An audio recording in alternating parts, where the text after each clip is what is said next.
Good morning, Doctor. How are you doing today?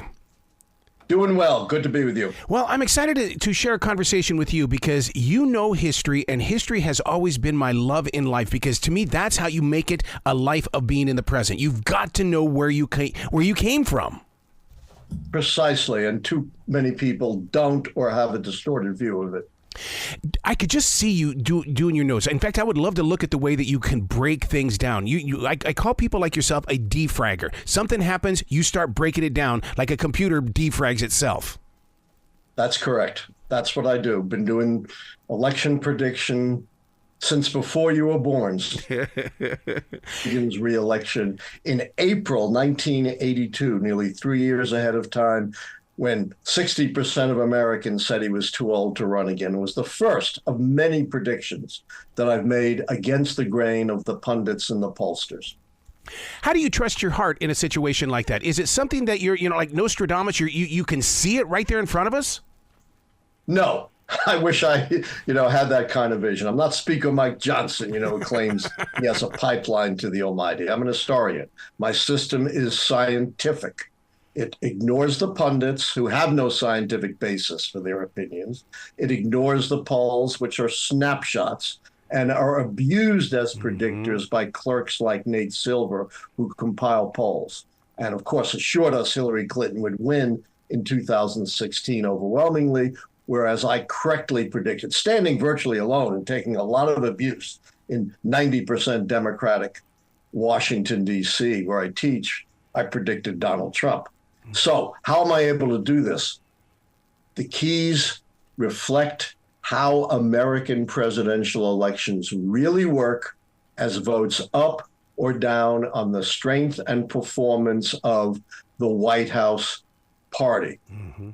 So they look at things like midterm elections for the U.S. House, incumbency, internal party contests, third parties, short and long-term economy, policy change, social unrest, scandal, foreign/military failures and successes.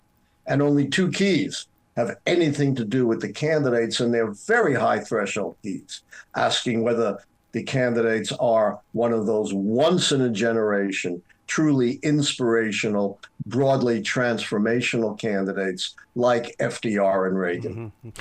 Is it kind of odd that we're not really hearing anything about the congressional elections for this November? I mean, I'm not getting any vibe on that. The presidential elections have really sucked the oxygen out of everything else. And we know how important congressional are. No matter who wins the presidency, if you want to get something done in major ways, you need to work with the Congress. Yeah. You talk about third-party candidates. Well, there for a while we had one, but now he's joined one of the teams. Does that cause any type of interference? Yes. The fizzling of the third-party candidate turned one of my keys in favor of the White House party. Look, the keys fully take into account the transition from Biden to Harris. It cost them one key, the incumbency key. But Harris may have contributed to the fizzling of RFK Jr. because voters no longer have to choose between two old white guys. I hate saying that, being a 77-year-old white guy myself, but it's true. She may also have contributed to the dampening of protests, salvaging the social unrest key, because Biden, the big target, is now in the background. Right. So the keys take into account the special circumstances of this election. Everything is turning toward the Electoral College. And what I do not want to hear from these young adults, and I love them all, is that I'm not going to vote because the Electoral College is going to make the decision. We've got to get to those young people and let them know how important their voice is. Voting, at the end of my New York Times video where I made my prediction, I said, but in the end, the choice is still up to you. Mm-hmm. You've got to get out and vote. And you can't, say I'm not going to vote because I'm in Maryland where the Democrats win anyway, or I'm in Alabama where the Republicans win anyway. It doesn't work that way. Plus, you got a whole raft of other elections that, as we discussed, are important in every single state in the country. Doctor, you being a historian, you know that back in 2019 and into 2020, there was a lot of violence in this nation, especially when it came to Portland, Oregon. It's almost like they're trying to redesign that violence again. You know, it is a shame there's been so much violent rhetoric in this campaign. And the other thing is the proliferation of guns. Yep. You know, J.D. Vance said, well, shooting of these poor school children is just something we have to live with. It's just a fact of it. That's utter nonsense. The United States is unique. We have more shootings of school children and generally mass shootings than all our allied nations in North America, Asia, and Europe combined. An American is 20 times more likely to be murdered by a gun, 20 times, not 20%, than a resident of our closest allied nations.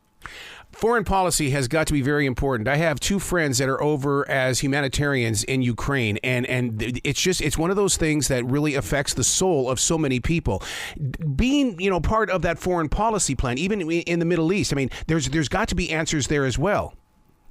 Yes, I split my two foreign policy keys. Okay. I counted the Middle East as a failure because Gaza is a humanitarian disaster with no end in sight. And I gave Biden a success because it was Biden and Biden alone that put together the coalition of the West that stopped Putin from conquering Ukraine and then turning and threatening our NATO allies. So the way the system works is I compile all my 13 keys. If 6 or more go against the White House party, the Democrats and Harris, they're predicted losers. Fewer than 6, they're predicted winners. And my system, therefore, indicates that at worst, Harris and the Democrats lost 4 to 5 keys. Therefore, the keys to the White House predict that we are going to have a new and path-breaking president, that Kamala Harris will become the first woman president of the U.S., at least cracking, if not shattering, the glass ceiling, and that she will become the first president of mixed African and East Asian descent, kind of foreshadowing where our country is going anyway. Yes. We're rapidly becoming a majority-minority country. I love the way you do your homework, sir. Please come back to this show anytime in the future. The door is always going to be open for you.